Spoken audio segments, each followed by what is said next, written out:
Conseil des ministres s'est réuni ce mercredi 22 janvier 2020 sous la présidence de M. Patrice Talon, président de la République, chef de l'État, chef du gouvernement. Les décisions ci-après ont été prises.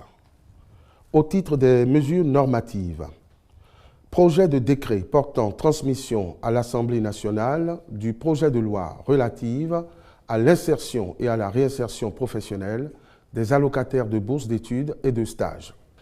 L'État octroie chaque année des bourses d'études aux étudiants les plus méritants, soit sur les ressources propres, soit par le concours de la coopération internationale. Ceci leur permet de suivre des formations dans des établissements d'enseignement supérieur de notre pays ou à l'étranger. Malheureusement, en l'absence de mécanismes destinés à assurer l'employabilité effective de ce vivier de ressources humaines une fois les études achevées, le pays ne profite pas souvent en retour des investissements qui leur ont été consacrés. Il en est de même pour les bénéficiaires de bourses de stage dans différents corps des personnels de l'État. C'est pour remédier à ce dysfonctionnement que le gouvernement soumet l'adoption du projet de loi à la représentation nationale. Le texte instaure un cadre juridique susceptible de favoriser l'utilisation rationnelle des compétences ainsi disponibles. À ce titre, il est désormais instauré un contrat d'engagement citoyen par lequel tout allocataire de bourse octroyée selon certaines modalités sera appelé à mettre les aptitudes acquises au terme de sa formation au service de l'État pendant une période donnée sous peine de déconvenue. Aussi, sera-t-il créé un fichier national des bénéficiaires des dites bourses d'études et de stages permettant de suivre leur évolution et de s'assurer de leur meilleure insertion ou réinsertion professionnelle. Déclaration d'utilité publique des domaines frappés de servitude par les travaux de réaménagement du boulevard de la Marina est situé dans la rue 5.077. En dehors de l'axe giratoire qui part du supermarché Erevan au carrefour de la Loterie nationale du Bénin, les dits travaux prennent également en compte la rue 5.077 allant du carrefour du port de Cotonou au carrefour des Cheminots. Elle sera élargie et aménagée en 2 fois 2 voies avec la possibilité de porter son emprise à 2 fois 3 voies. Les limites du tracé de la nouvelle voie frappent de servitude de reculement les propriétés attenantes à la voie publique. Les délais impartis pour l'achèvement des travaux justifient le recours à la procédure d'urgence en matière d'expropriation. Les travaux du comité mis en place pour apprécier les solutions envisagées ont permis de constater que presque toute l'emprise de la route à exproprier relève du titre foncier 113 de Cotonou, propriété de l'État béninois. Ainsi, seuls 2 titres fonciers distincts créés au profit d'une banque privée et du port autonome de Cotonou seront pris en compte pour le dédommagement conformément au texte en vigueur. Cependant, il est prévu la reconstruction de certaines immobilisations situées dans l'emprise de l'axe à aménager.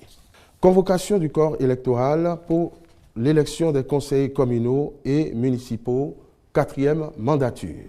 Les dernières élections communales et municipales ont eu lieu le 28 juin 2015 et les conseils communaux et municipaux actuellement en place en sont issus. Dans la perspective de leur renouvellement et en application de la loi, le Conseil a adopté le décret portant convocation du corps électoral pour le dimanche 17 mai 2020.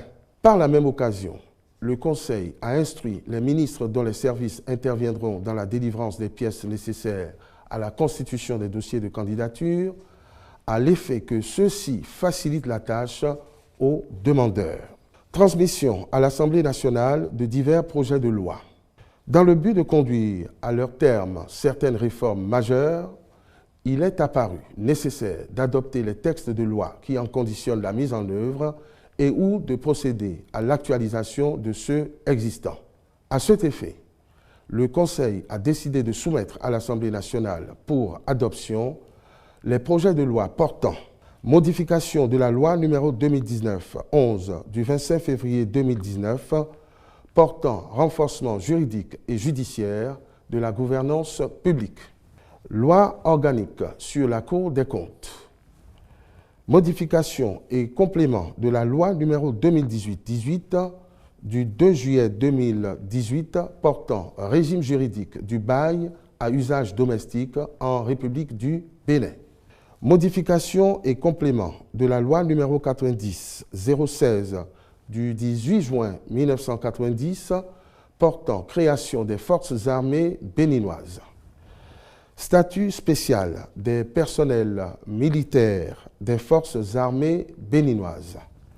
Statut spécial du personnel des douanes en République du Bénin.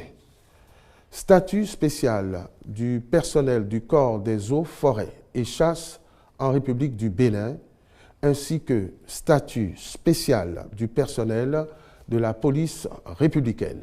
Le Conseil a par ailleurs adopté les décrets portant composition, attribution et fonctionnement de la Commission d'avancement des fonctionnaires des eaux, forêts et chasses. Nomination des membres du Conseil d'administration de l'Université nationale des sciences, technologies, ingénierie et mathématiques, UNSTIM. Nomination des membres du Conseil d'administration du Bureau Enquête Accident, BEA. Approbation des statuts de la Société d'exploitation du guichet unique, SEGUB, SA, ainsi que ceux portant nomination des membres du Conseil d'administration et des commissaires aux comptes, puis le décret fixant les conditions générales de notation, la grille de notation, les modalités de son application, les éléments à prendre en compte pour l'appréciation et les critères de choix et d'inscription au tableau d'avancement des fonctionnaires des eaux, forêts et chasses. Au titre des communications, acquisition et réhabilitation du site devant abriter l'école de formation des professions judiciaires. Créée en 2018, cette école, dont le siège est à Porto-Novo, a démarré ses activités dans les locaux du Centre de documentation et d'information juridique en attendant de disposer d'installations propres. Les recherches effectuées dans cette perspective dans la ville de Porto-Novo se sont avérées infructueuses. Aussi, ont-elles été orientées vers la commune d'Abomey-Calavi où un site approprié a été identifié. Le dit site comporte des bâtiments en matériaux définitifs et dispose d'un titre foncier. Il offre, de par sa situation géographique, toutes les commodités pour l'affectation qui lui sera faite. Tenant compte de ces caractéristiques et de l'avis de l'expert immobilier qui a évalué le coût du foncier ainsi que des constructions, le Conseil a marqué son accord pour l'acquisition et la réhabilitation du site qui permettra d'offrir des conditions adéquates de formation aux pensionnaires de l'école. Indemnisation et dédommagement des personnes affectées par divers projets. La mise en œuvre des projets du programme d'action du gouvernement dans certaines localités conduit parfois au déplacement de certaines personnes se trouvant dans l'emprise des infrastructures à réaliser. À cet effet, des expropriations pour cause d'utilité publique sont nécessaires en application des dispositions légales en vigueur.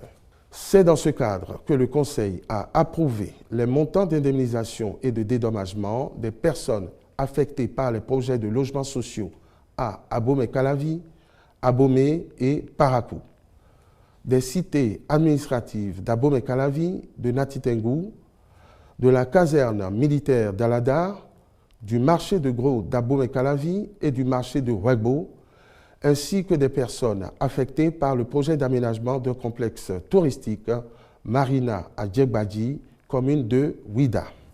Recrutement d'experts pour l'assistance dans le cadre de la procédure de passation du marché pour la construction, l'exploitation, la maintenance et le transfert d'une centrale thermique de 120 MW en régime BOOT sur le site de Maria Glita.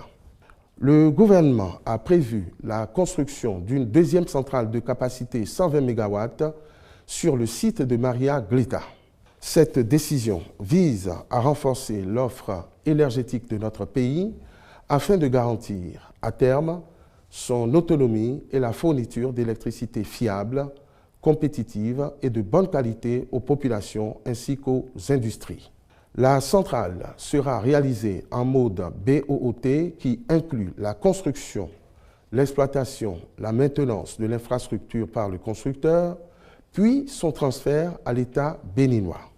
C'est pour favoriser l'aboutissement diligent du processus relatif que le Conseil a autorisé le recours à une équipe de consultants de grande réputation composée d'un conseiller technique et d'un conseiller juridique.